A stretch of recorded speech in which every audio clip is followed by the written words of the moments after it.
Hi everyone, Caleb aka YMMV here. Welcome to my Let's Play of Metro 2033.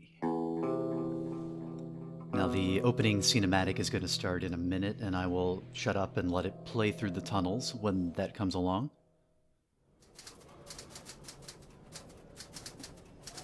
I was born in Moscow,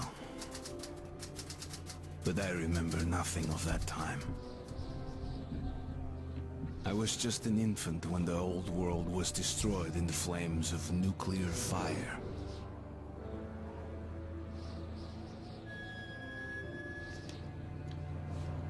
I, along with 40,000 others, were saved by retreating to the metro stations deep under the city. Now, 20 years have passed, and going up into the embrace of an endless winter was left to a few brave souls.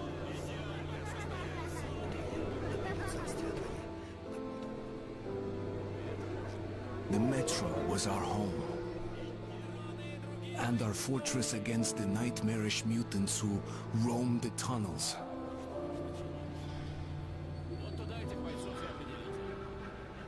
Still, we never gave up hope that we would return to the surface. But one day, a new threat appeared, and we found ourselves in a war to determine the very existence of our species.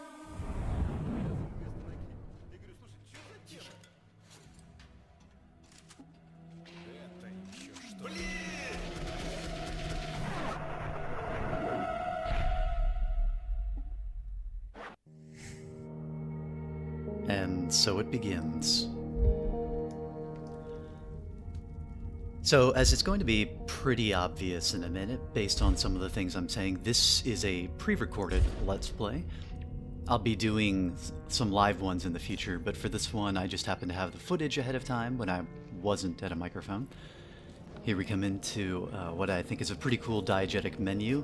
I love when games do this, when just the simple touches of putting a concrete surface that your character is interacting with and that you're interacting with through the controls, even if it's just looking around a desk like this with the typewriter and the whatever that meter is to the left there, all these little implements there.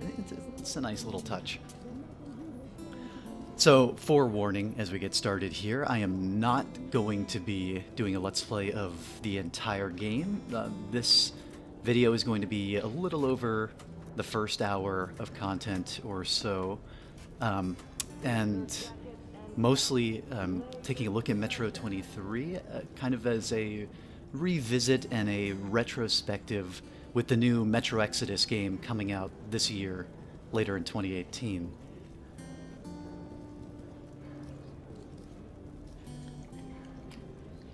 Just taking a look at the difficulty options here, and I think I wind up going with the survival mode in normal difficulty. The tunnel grew colder. Miller and I were close to the surface now. Soon, we would climb up into the howling wind to fight our way through whatever nightmares were waiting there. My long journey was nearly at the end. But would I have the courage, the will to see it through? Hey, Artyom. When you left your home station, did you ever think we'll end up in a place like this? Not knowing whether we were about to save. So there's going to be a lot of dialogue in this game. It's extremely not cutscene heavy, but interactive, sort of Half-Life style cutscenes and take the camera control away sort of moments like this. And if I didn't talk over these, there would not really be much room for me to talk in the entire video. So hopefully that's not too distracting. Тихо. Something's moving in the next room. Open the gate, I'll cover. One of the first things you'll notice is I am moving around in a slightly funny way. You'll see me kind of drifting from place to place. That is not something I'm doing intentionally. I'm playing the game with an Xbox controller, even though I'm playing on PC, just because I like to play on the couch. I like to use gamepad controls for single-player games, kind of a more relaxing experience.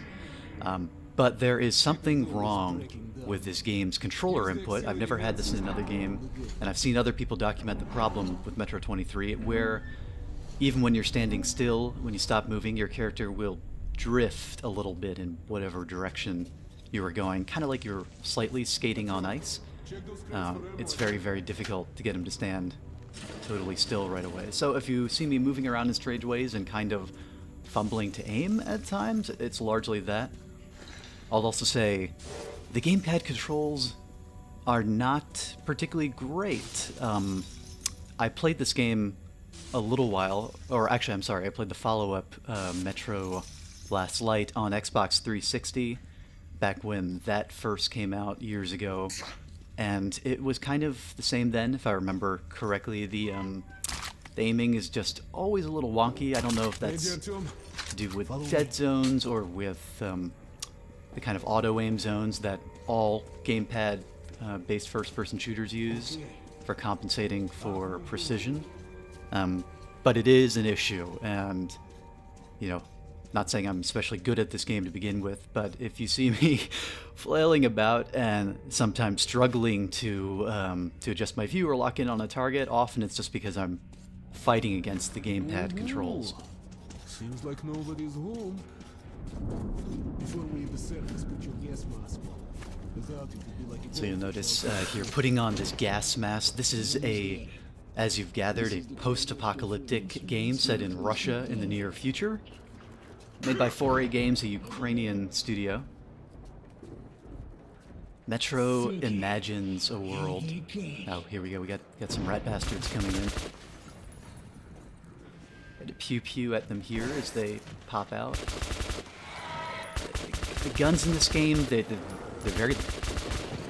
They jerk around a lot, but they don't do a lot of damage. Part of, well, actually against these guys, I guess it's doing a little bit. They feel a lot like pellet guns. You don't really get a sense of heft or blast to them. They kind of feel like they're, partially as a result of the setting, scrapped together from random surviving materials. These are not top-of-the-line weapons.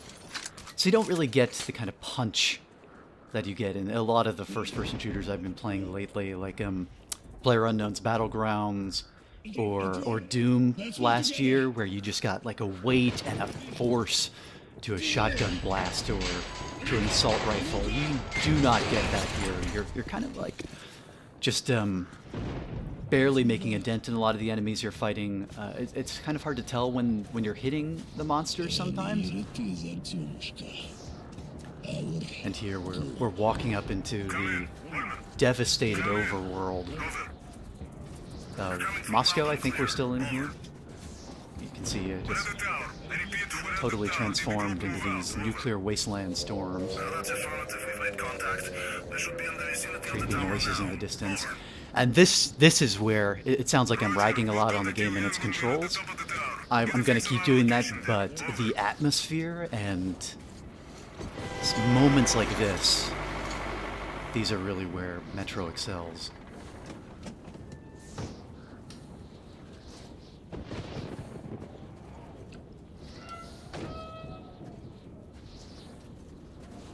Glad to see you, Colonel. Did you hear that? Listen. What the hell is it? Form a circle!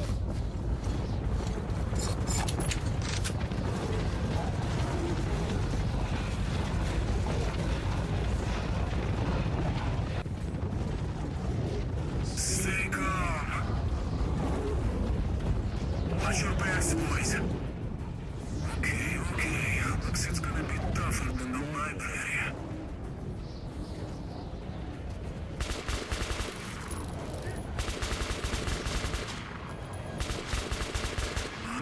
So as all these rat mutant creatures, whatever they are, start to swarm in here, you get the sense right away of what this game is communicating, that the world above, destroyed by nuclear holocaust, is just utterly hostile. It's filled with these creatures who are already killing me, knocking me to the ground.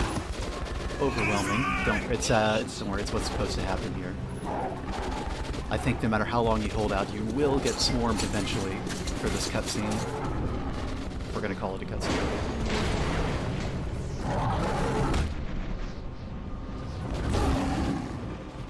And blackout. Life was never easy in the tunnels, but it was our home. There was comfort in its routines, in seeing the same people day after day.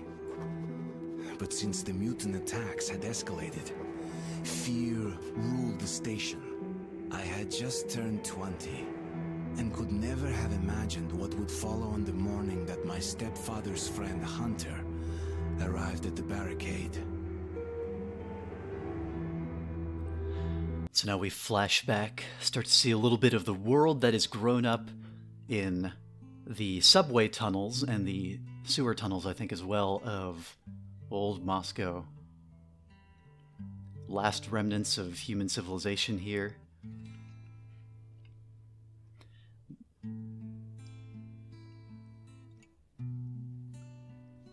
Now you'll notice a lot of similarities down here. The layout of the place, the tone, the fact that we're in a kind of nuclear-seeming post-apocalyptic Russia. There are a lot of similarities with the Stalker series. Artyom, you're awake at last, I see. Hunter's on his way in. He should have news from the other stations. Come on. And that's because, or to some extent because, the makers of Metro were actually on the Stalker Shadows of Chernobyl team. My understanding is they had left when the game was mostly finished shortly before its release. Well, there's a lot of similar elements just in that kind of post-apocalypse, the aesthetic of the thing, you know, the grim, very the grim sort of Soviet desperation of the tone.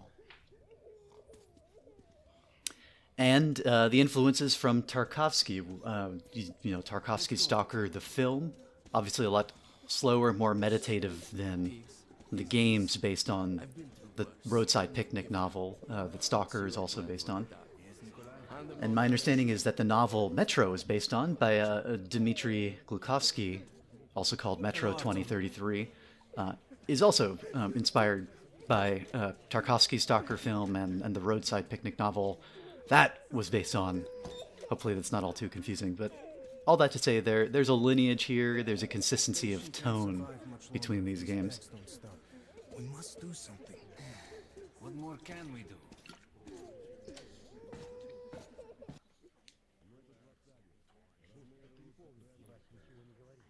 Messing with the controls a bit here.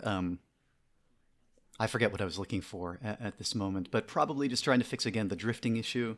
Was getting a little bit frustrating as walking around here, but after a minute I sort of just get used to it and wind up dealing with it. We'll see what Hunter says.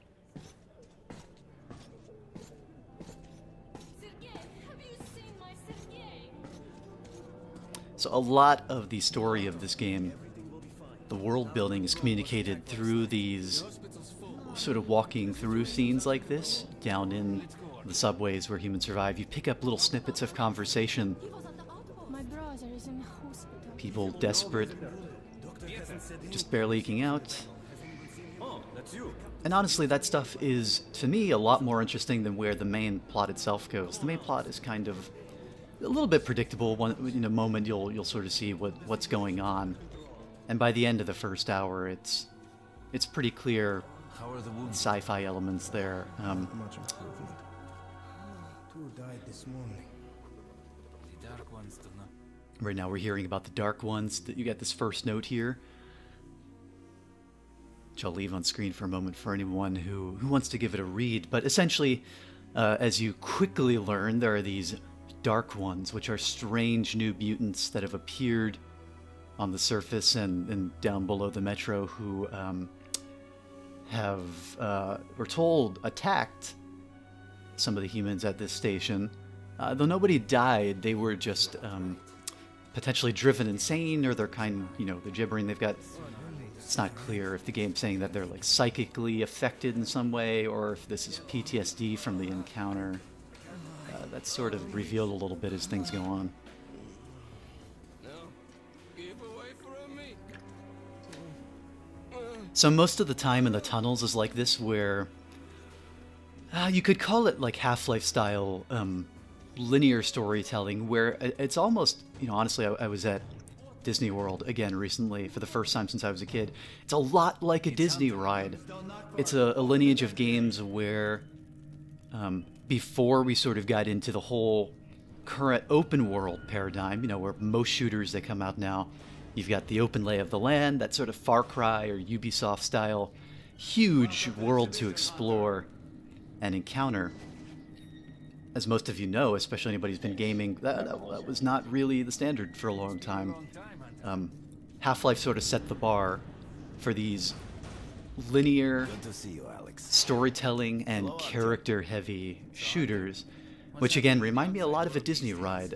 You are free to move around a little bit within them, but for the most part, you're kind of you're along for the ride, and at different points you'll have things you interact with. You'll shoot things mostly, you'll buy things, but other than that, you're generally going from point A to point B and hearing people talk to your character along the way, or with each other as you're passing by.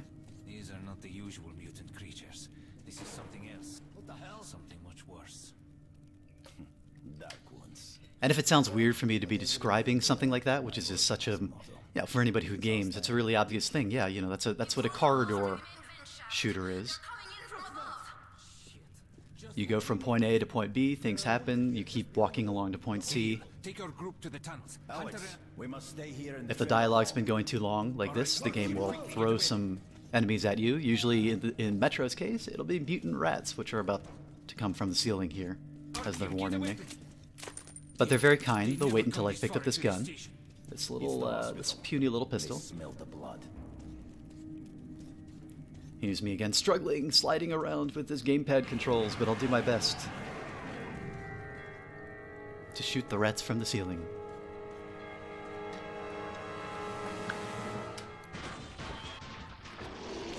These remind me a lot of the Skaven and Vermintide. Of course, Vermintide 2 just came out. I played a lot of the first one with some friends online the other year. It's a good game.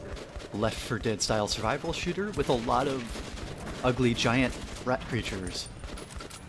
Which, I have no idea if that's what these are. They're just sort of mutants. But the Skaven travel in the same way, coming through the sewers, through grates, from holes where you don't expect them. Or where you do expect them. Yeah, here's me missing everywhere. Oh, he's in a wall.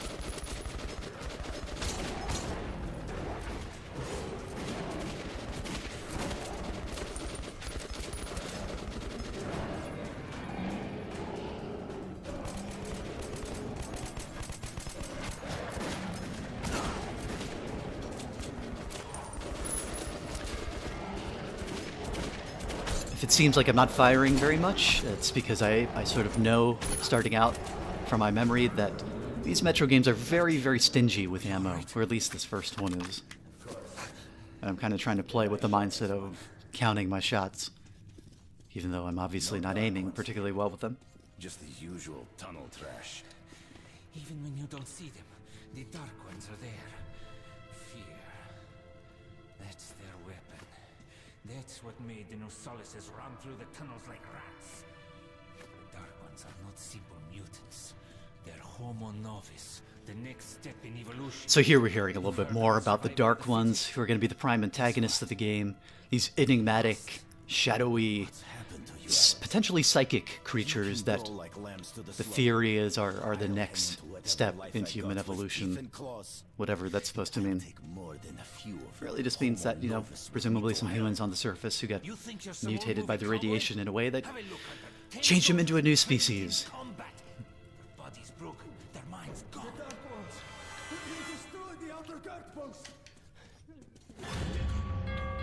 Now we jump to a full-on cutscene. Very short one.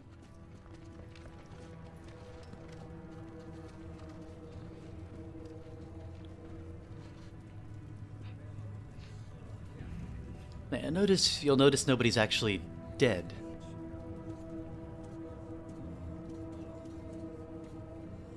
At least I don't think they are, because I think we'll learn pretty shortly that they've just had their minds, quote unquote, broken. What's happening out there beyond your perimeter? I must go recon the situation. Listen carefully at him. If I'm not back here by morning, you must get to police station and find a man named Miller. Tell him what's happened to me. That's Hunter for you. Very, very intense. Show He's him a ranger. so he knows I've sent you. I trust everything to you, Artyom. Don't let me down. If we are to survive, this threat must be eliminated, no matter the cost. Eliminated. Understand? Da. Understood. Hunter did not return. It wouldn't be easy to find an excuse to leave the station and travel to Polis, but I had given my word. I learned that the caravan was heading to Riga the next day and needed guards. I signed on for the ride. Не стучите колеса. Кондуктор, нажми на тормоза. Finally! Taking your time as usual, huh? Alright, grab your gear, go to the platform, they're waiting for us. I'll meet you there. Hey, Artyom, don't forget anything, huh? Looking around my room for a bit here.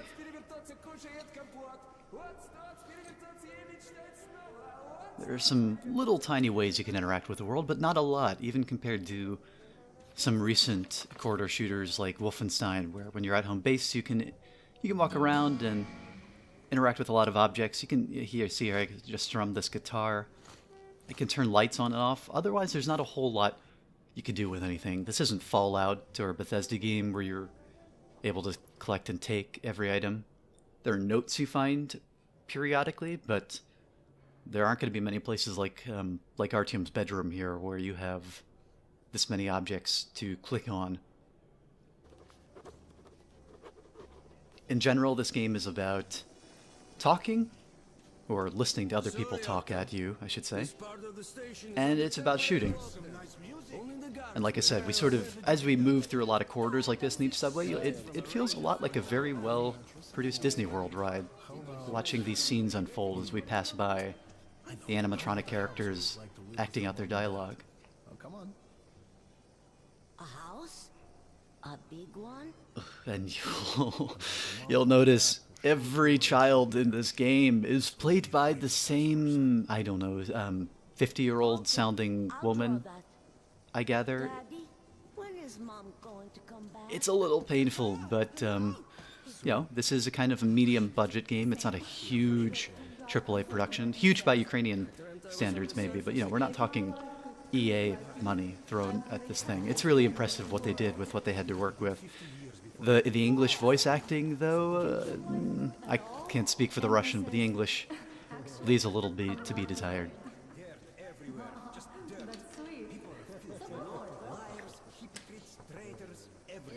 Can't open this door. There are very few doors you can open, sometimes even when it shows you the button. I don't know why that prompt comes up, because it doesn't do anything. Maybe just to tell you that there are doors you can open. Somewhere.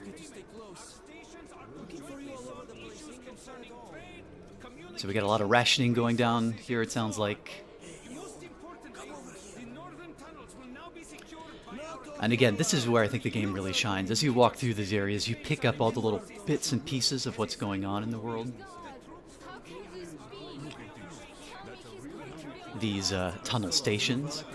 So as you might have gathered already, each station along the Moscow Metro is kind of its own self-contained little self-governing city-state.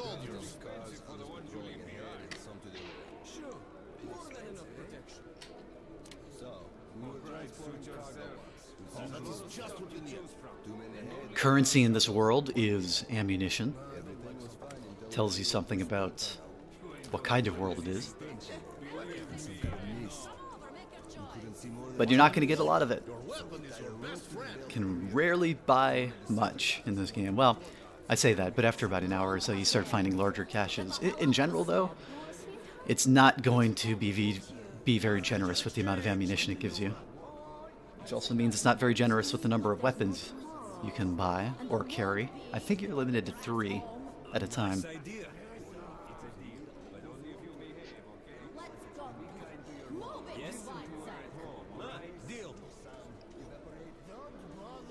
Aesthetically, I like this game a lot. I think the graphics hold up pretty well. You know, you've got this sort of grungy, very brown and gold hue over a lot of things. That reminds me of Tarkovsky's Stalker, those of you that have seen that movie.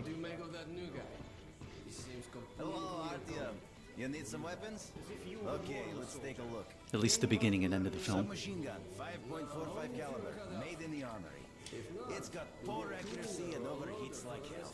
That's why they call it a bastard gun. Bastard gun. And it definitely is a bastard gun. It is held together with duct tape Help yourself to some and ammo. feels like it. Here's a universal charger to keep the battery powered. And a gas mask. Put it on if you crossed any radiation hot zones. Or, God help you, go up to the surface. Army issue first aid kits, just in case. Okay, you're supplied, my friend. Feel free to try out your weapon on my firing range.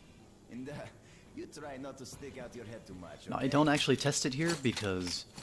Or do I?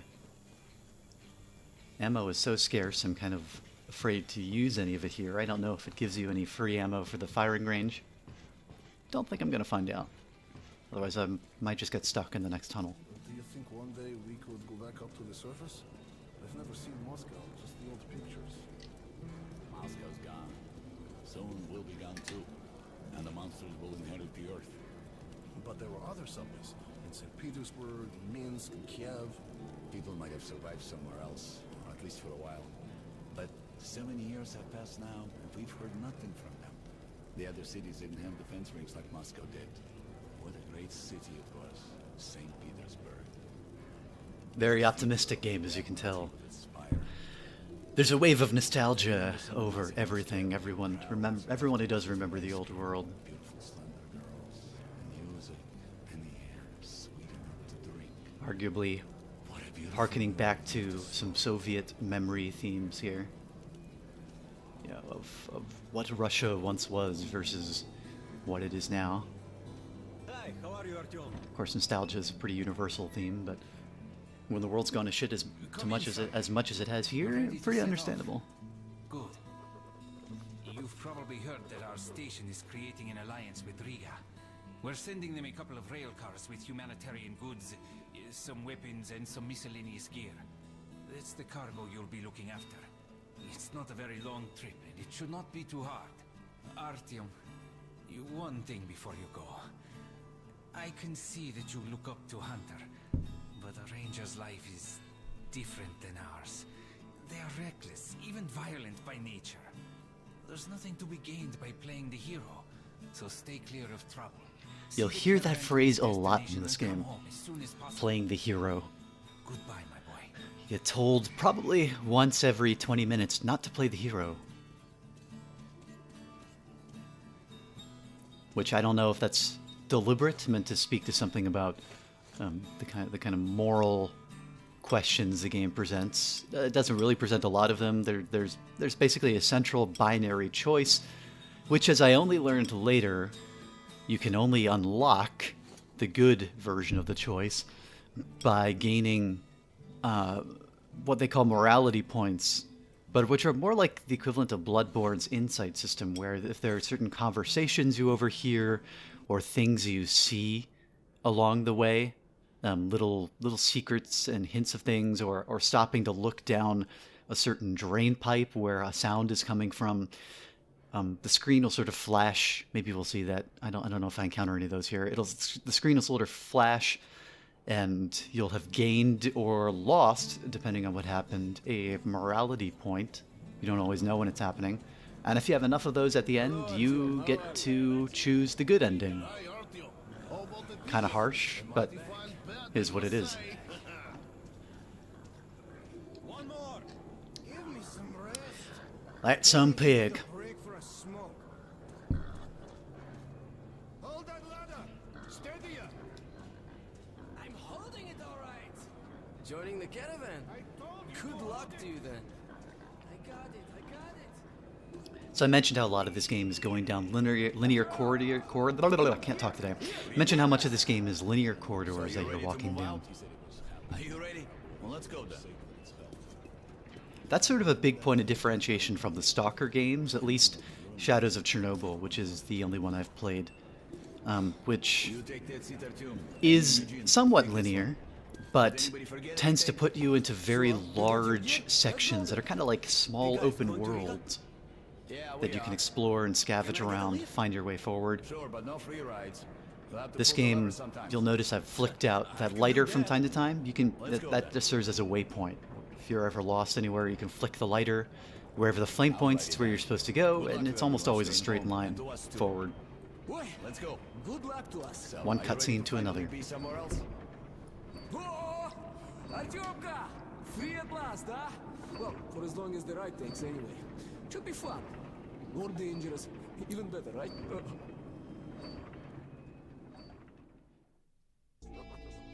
It was the first time I had left the safety of my home station. It troubled me that I hadn't told my stepfather the truth.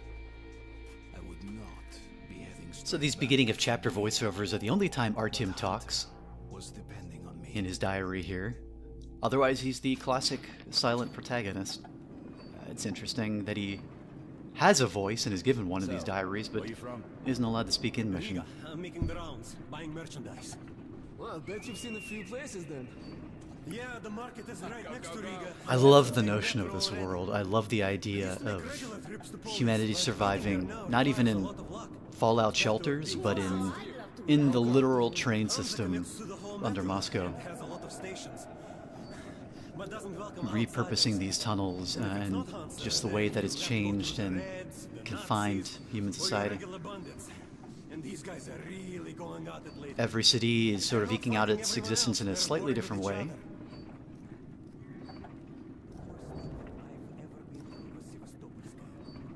Actually, I didn't even reach the station itself. I was suddenly overcome with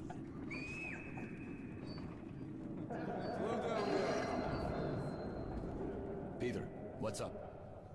A military caravan got stuck near Alexeyevskaya. A tunnel collapsed or other shit. You have to use the service tunnel bypassing. So here we come to a blockade. This is another moment that reminds me so much of a Disney World or Disneyland ride. You've reached this point in the track. They tell you, oh, we can't go the one way. We have to go the other. The passage is blocked up ahead. Need to take the one to the right, or whichever one it is. Not as well lit, maybe. I went through that last And talk about a game on rails. You spend a good chunk of this first hour literally on rails down these tracks. It's probably not as long as it felt like when I was playing, but the game really, really does take a long time to give you the controls fully. Yeah, a lot of it is just getting ferried from place to place right now. Which again, very new, innovative, and interesting storytelling back when Half-Life did it, 1998. Kind of starting to get a little old for me now. I find it pretty difficult to play a game like this if I'm not really, really into the dialogue and the characters, which I'm not in this. You can tell. I think the characters are largely pretty generic, forgettable. I couldn't even tell you any of the names of these three. And this way of storytelling, it just feels so confining now. You know, coming the year after huge open world games like The Legend of Zelda: Breath of the Wild, Horizon Zero Dawn, which granted, you know, something like Horizon, you are getting a lot of cutscenes, and conversations, but you have some choice over the dialogue in those. You have something to do, and in between them, you have a large world to explore. This game. Oh, here we go. This is an anomaly moment. It means the Dark Ones are nearby, I think. Or they've left some sort of echo here.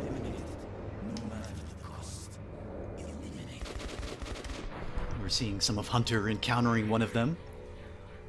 They also kind of remind me of a certain alien that you all... It's not another psychic alien you all might remember from Half-Life. This game definitely owes a lot to that series.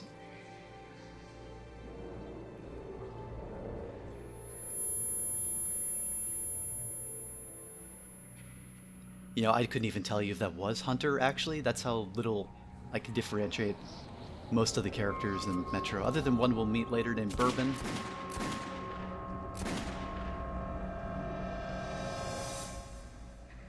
But yeah, I'm still not controlling anything. I feel like sometimes, a lot of the time, all that Metro lets you have is the camera control while you're sitting on a train like this, and even then, like right now, I'm not controlling the camera. It's taken away. You just spend so much time watching things unfold, like a Disney ride. What the hell's going on? Shit! Wake up, people! People, wake up for Christ's sake!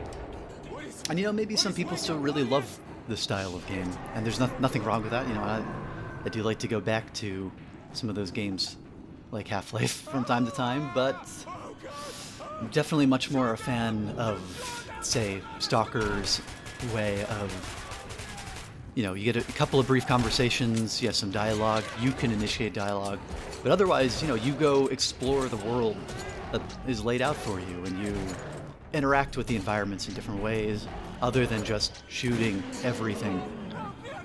Like moments like this, it's very, very shooting gallery-ish, and obviously I'm not especially good at it.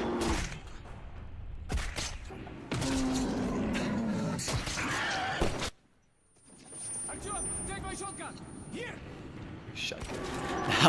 Now, this took me a little while to get the hang of. I have never seen, or can't remember seeing shotgun controls like this, where both analog triggers fire the gun, including the left trigger.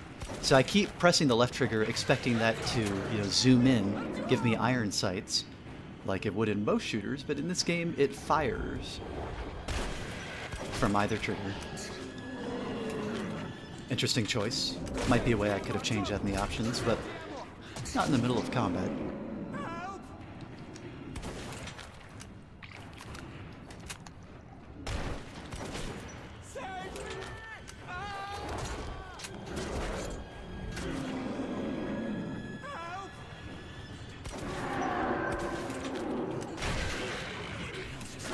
You know what else these remind me of? They look a lot like the, I forget the cover demon from Doom 3, actually. An awful lot like it.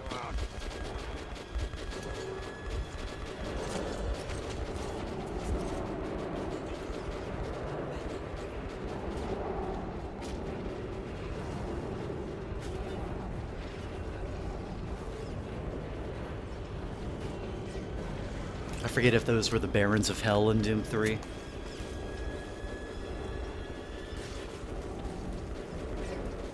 He's alive! Come here, quick! Don't use a flamethrower! Give him a chance! Good! Let's kick some snout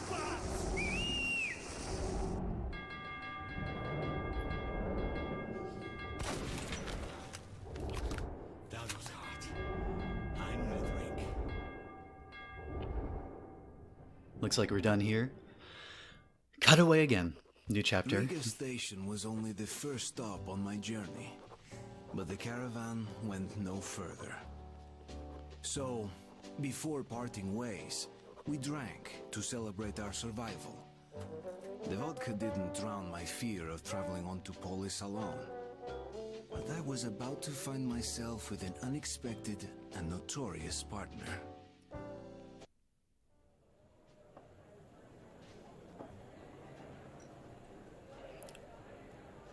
All right, boys. Let's train to our friend Artyom, who goes right through monsters and anomalies alike. To Artyom.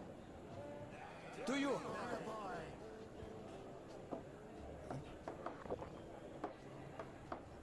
Hell, if not for you, Artyom, would have been shredded like cabbage.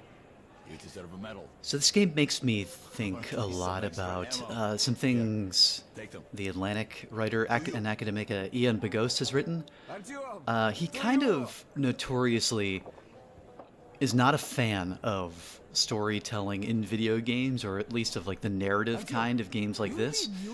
And this is not going to be a very good retelling of his theory, but he basically makes the argument that games are not nearly as good at cinematic storytelling as films or as plays or as books even. And so they just shouldn't try to do it. They should just be about the mechanics. They shouldn't try to be movies. And to some extent I agree with him. Not really the central thesis that games shouldn't try to tell stories. I think they should. Absolutely. Stories are things we really enjoy in games. Exploring worlds. A world like Metro. It just wouldn't be an interesting game at all if it didn't have this whole world built out in it. But I can see some of what he means in terms of these performances and the dialogue in this game. Look at this, another child here who sounds like a 65-year-old woman because they're all played by the same voice actor. I'm gonna give the kids some ammo to guide me there. I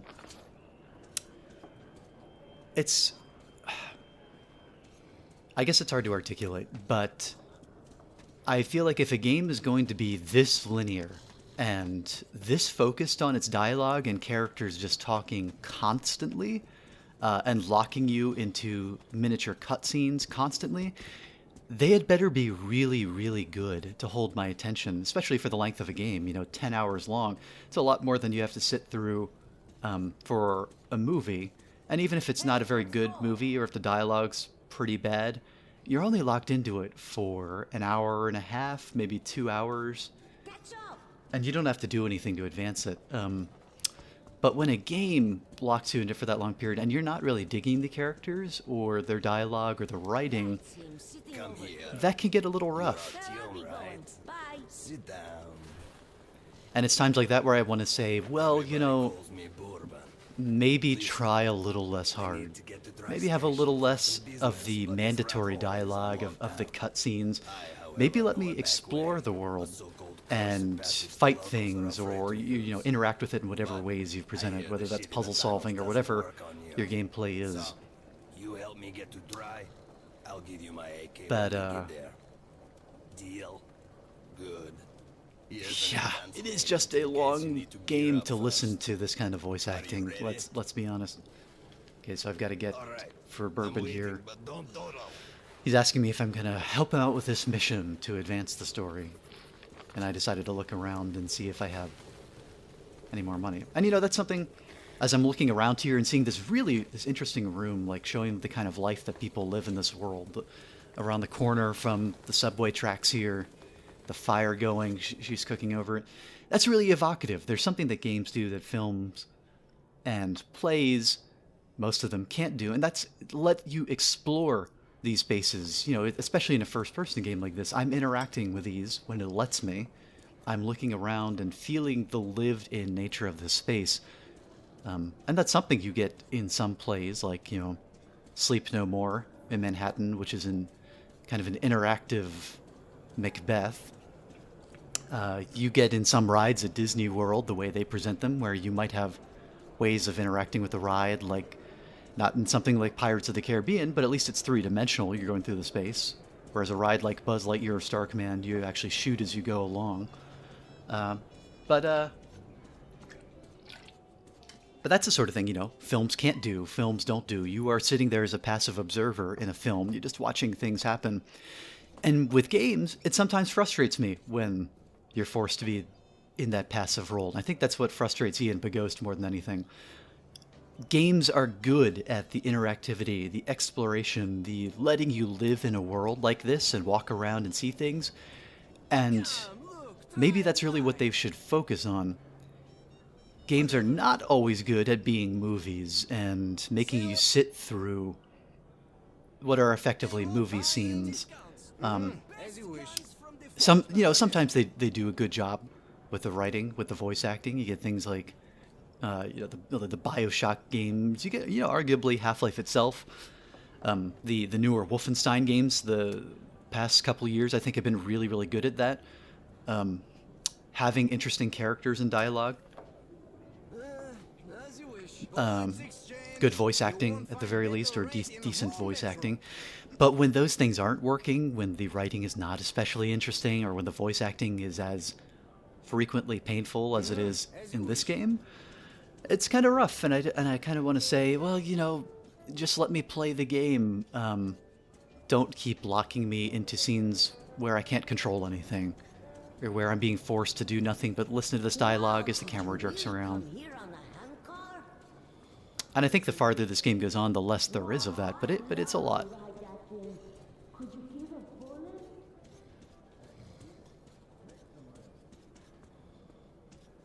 I do love the layouts of these areas.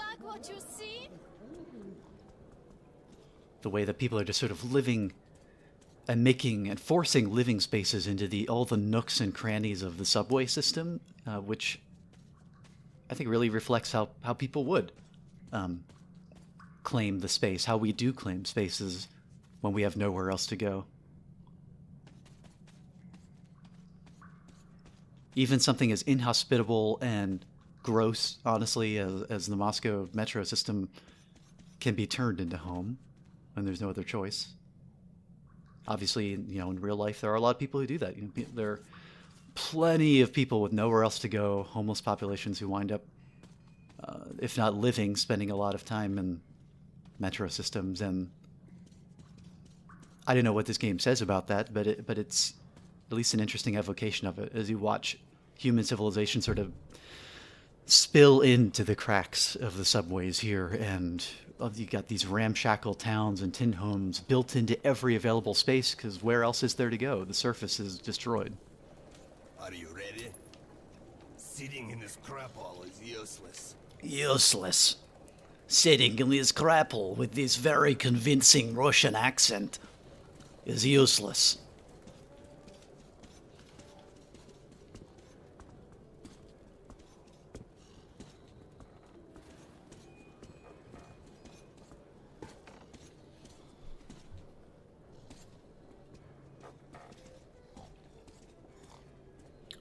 Slowly following him.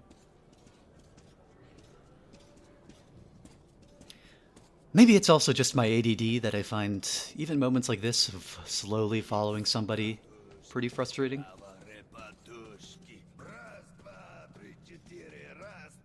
At least Bourbon sings for us.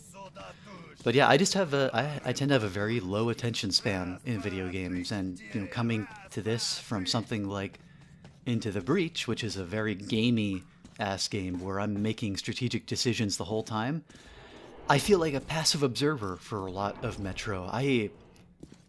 Most of this first hour have very, very, very little to do. I'm pressing the W key, or rather, I'm using a gamepad, so pressing forward on an analog stick to move forward, and that's about it. As I entered the abandoned tunnel, there is just not a lot of interaction. I wondered if I'd been wrong to trust him. But the station gates were still sealed, and there was no telling when I'd have another chance to leave Riga.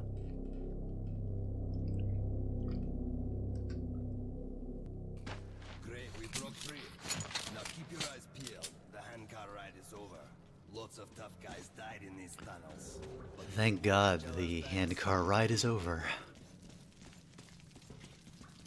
See, this is, I love the look of this passage here. Kind of Fallout-esque with these phosphorescent mushrooms, but just the design of these places, that little bit of rag hanging up above their flag or whatever it's supposed to be, the lighting, especially given the mid-range budget, like little touches like this, the way the guy's face peeled off, gory, gruesome. I think aesthetically, the Metro games really nail it, and that's something that's kind of exciting about Metro Exodus. Hoping that it carries forward this same like really evocative look and feel and texture. Look at the smoke in the tunnels here, wafting through with that kind of green glow to it from the mushroom lighting. I want all that still in the new Metro Exodus game, but the promise that it has of being a much more open world. Up on the surface, you're going on a train system and having like a very large, potentially more Far Cry style world to explore. That excites me a lot because you can tell there are parts of this game that I'm really not into, but the things that I love about it are the feeling that it gives going through the tunnels like this. All these wires in the wall here, the wooden scaffolding of what people have built up and shoring up the probably now collapsing subway system. They get the details right. That's the thing. It's a little hard to separate that element of aesthetic maybe from dialogue, from characters, from overall story, which none of which I think are really particularly strong in Metro, but the feel of the place and these cobbled together weapons and humanity just barely surviving in these dingy tunnels, that's all so good. Not that I can shoot anything in them.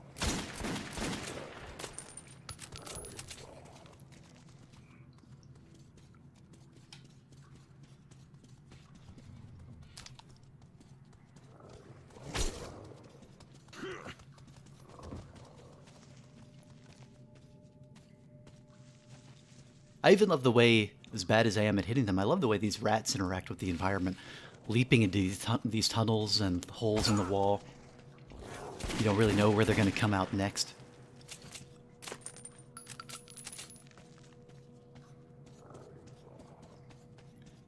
I'm not sure what's up with the flies that are appearing on screen. That's always an effect that I've thought is kind of suspect in first-person games, because the flies don't look like they're on my face. They look like they're on a TV screen or a computer screen in front of me.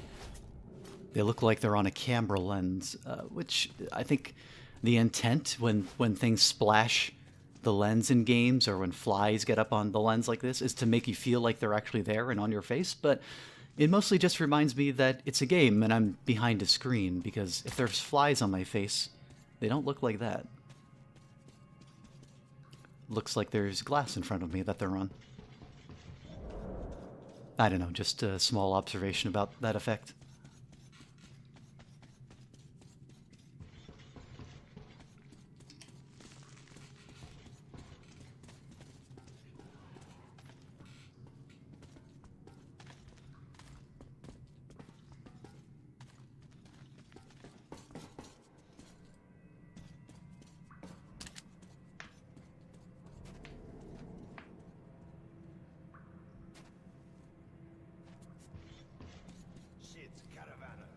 They're all dead, I know that style. Bandits!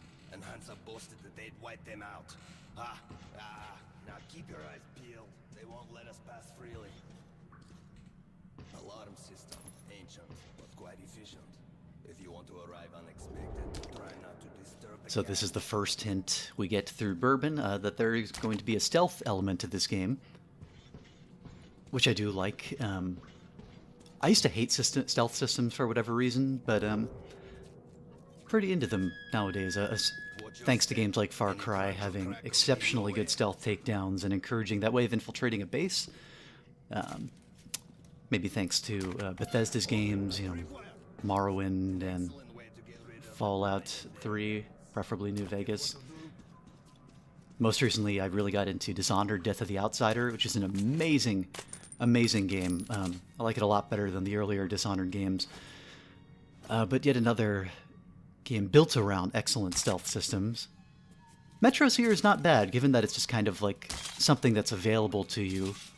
You don't have stealth points or anything that I know of. But you do have this option to avoid things that make noise, sneak up on enemies, stab them with a knife, jump over tripwires like this one in front of me here. Kind of just figuring it out as I go along, playing here. But there is something obviously very viscerally satisfying about sneaking up behind somebody with a knife.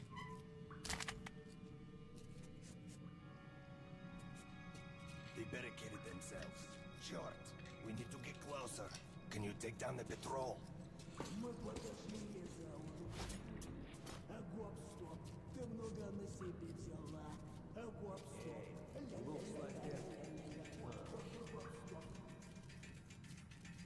So that's what I'm going to try to do here. Of course, doesn't notice me because he has no peripheral vision. Nobody does in video games, right? Collect his ammo, his gear. I'm always a little confused by these icons, which it's never clear to me if I'm swapping out a weapon or reloading my existing one. They're... Oh, spotted me. Dealt with him. But I think I've been spotted by the others now. Yep. Here comes the party.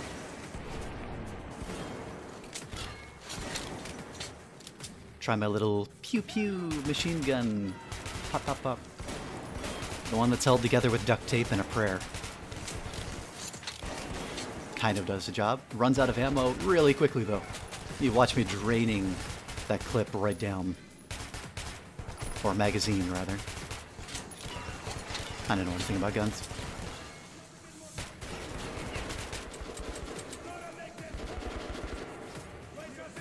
Switch to shotgun. Head around the campfire. So this game has a reputation, I think, for being very challenging.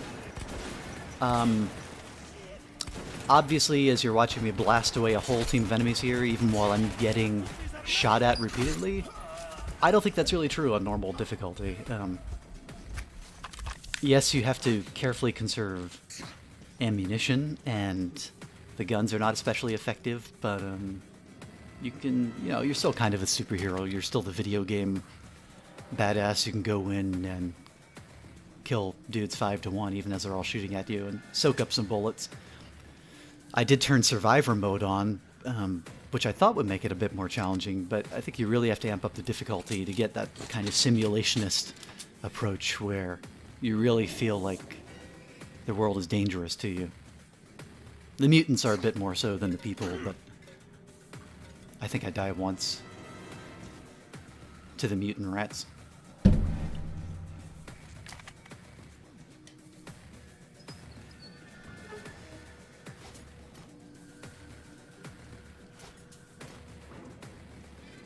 And obviously, I'm not especially good at this. You're watching me miss all over the place and get hit repeatedly.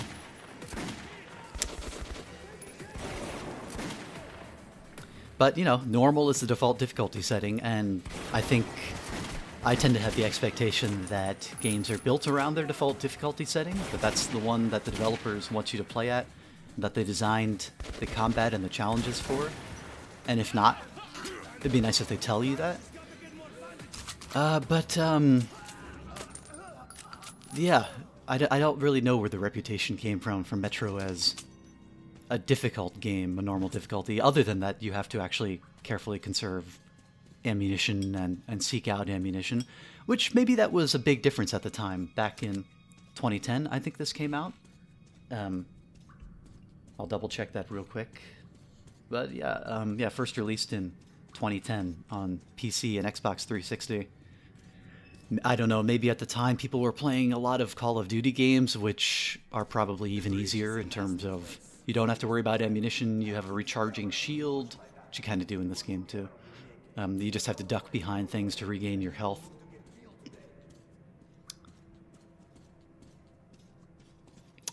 But yeah, it was maybe just the standard in first-person shooters at the time that you're not exactly dying frequently. And this game has very generous checkpoints too. If you do die, which I think I do up here against some of the rat fucks.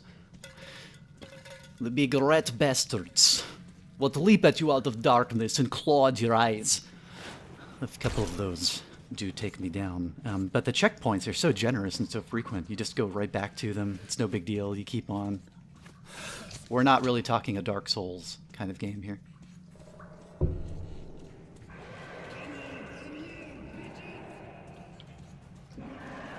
And honestly, we're not even talking Doom. Last year's Doom, or 2 years ago now, is time flying. Doom, I die a lot, even on the normal difficulty. But, you know, you get right back into it. You go through rampaging hordes of demons. And that's a game that's fairly linear. Not as linear as Metro, because you can explore the levels a lot as you're in them. But Doom knows what it's about. It is just about... Ah, here we go. First death. Doom is just about its combat, nothing else. How good it feels jumping and blasting your shotgun and rockets around that world and demons. It's just purely satisfying to play, even. And the story is, yeah, it's light, it's fun, it's goofy. You can ignore it if you want to. You can get into the logs, but it doesn't interrupt you a lot. Maybe once or twice per level you get a little character on the screen telling you something.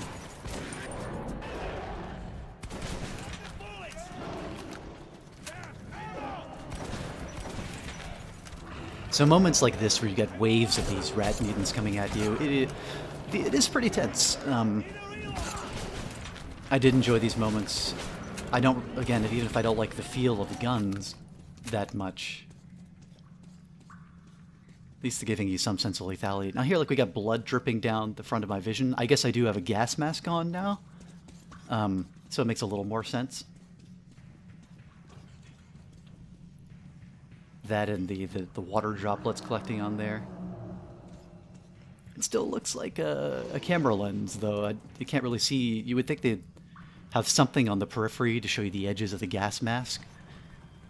Maybe that would be too intrusive. I don't know. I don't want to backseat design this game.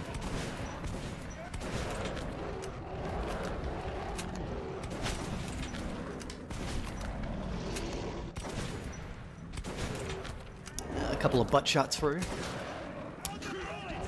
Coming back and forth between us here.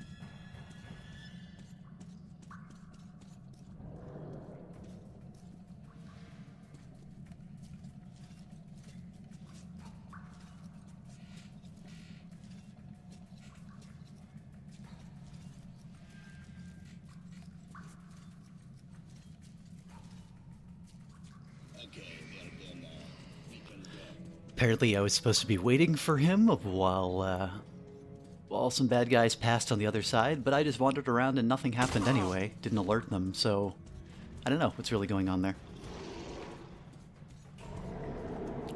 Sounds like we got some more friends coming in.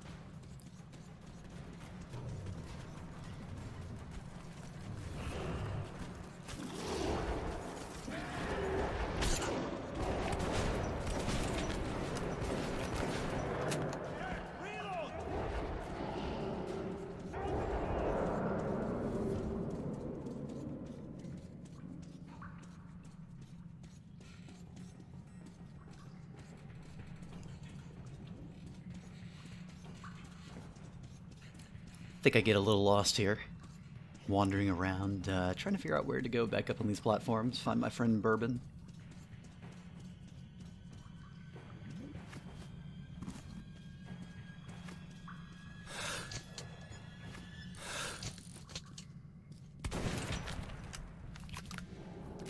Again, trying to use the iron sights, but there is no iron sights, it just fires the gun if you hit the left trigger. Same as the right trigger. So weird. I do look at the design of the shotgun here. You can see like the little the exposed coil in the middle there. It's so thrown together. You can tell people barely scrapping by to keep existing weapons working and piece new ones together. So again, this was where I finally figured out the flame on the lighter will point you in the direction you're supposed to go. It's the little waypoint guidance system. And it's pointing to Bourbon. Here we go.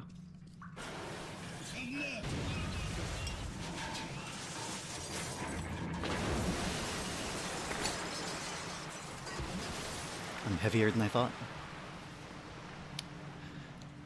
Turns out that's all that was needed to plunge a train into the abyss.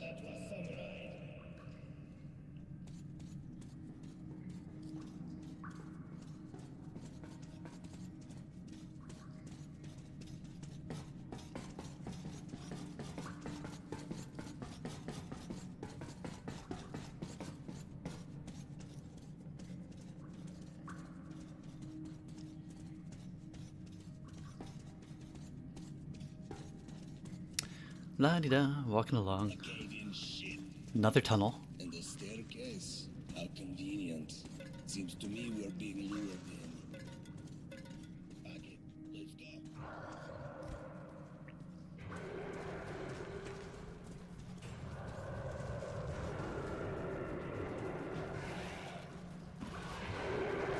I do like that effect. As Artyom sort of wipes, if you press, I forget which button, he'll wipe the dew collecting on his gas mask off.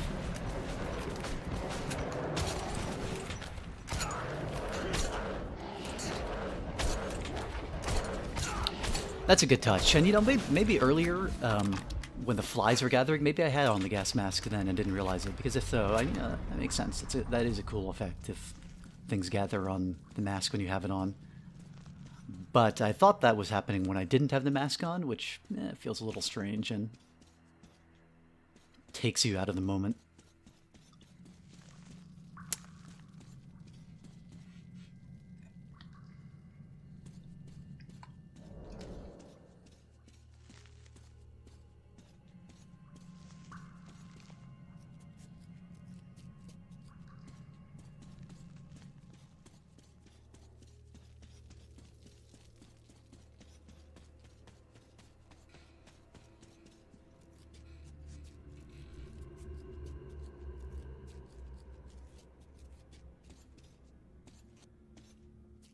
Just trying to jump around, see if there's anything I can do here. Again, other than picking up ammo, there just aren't a lot of ways you can interact with this world, unfortunately. Can't move bodies. Occasionally you find notes. Here we come to an interesting scene. Suka! As if Nasalis' behind us were not enough. Now we're stuck in a fucking graveyard. Artyom, search the bodies. I'll try to get our asses out of here. Nice creepy moment here. Irradiated looking mass graveyard, and boom. Another strange Dark One vision. And we're back.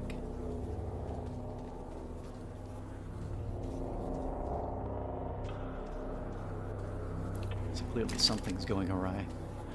And this room probably reminds me more than anything of the Tarkovsky influence on this game. The little bit there is, the moments leading up to the zone at the end of Stalker. Artyom, my gut tells me something is very wrong with this place. Remember our agreements. I'm counting on you, kid. Come on. Nice little grill.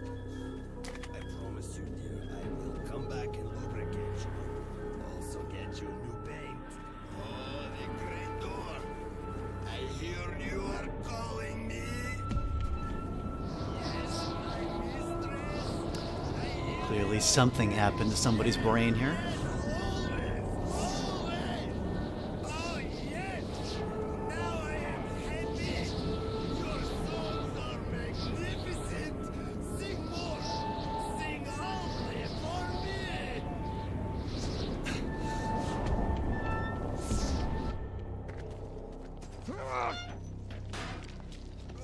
And it helped us through the door. How nice of it. What the hell just happened to me? Artyom, did you hear those songs? Brr, I wouldn't wish it. Brr! Very convincing noise that you make when things are scary. Brr!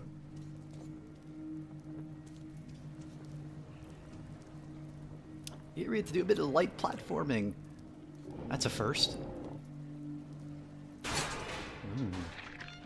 Ladders collapsing under me. Adds a little bit of tension.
And here is the market.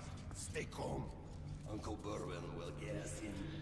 And here we're going to start wrapping up one last scene here where we're going to try to get into this next subway station.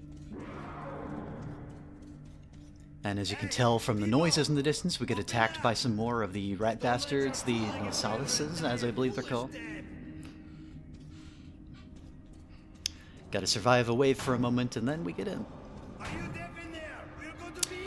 This game does that a lot.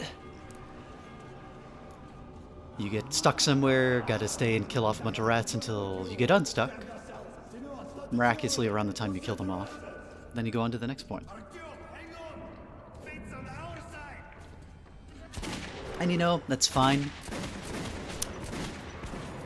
But I am very much looking forward to seeing if Metro Exodus, again coming out this year, finds a more open-ended, more interesting way of presenting this world, where, you know, that gives you more freedom of exploration, that isn't just sort of riding the Disney ride to the next point, and then, oh, we stop here, we fight a little bit, we move on a little bit, we fight a little bit.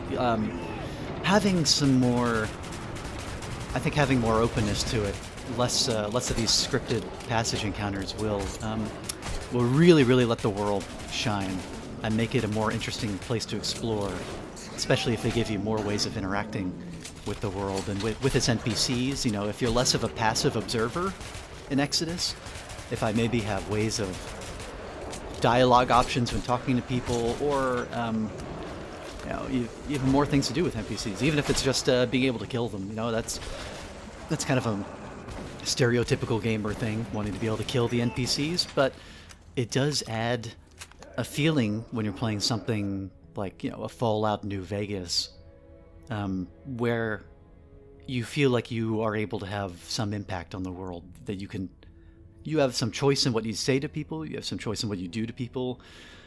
And I hope Exodus has something in that direction, as opposed to, you know, here your only choice is to walk forward, sometimes be driven forward, and listen to people having conversations around you. You're, like in moments like this, I'm not really part of the action. I'm just here to watch a story unfold.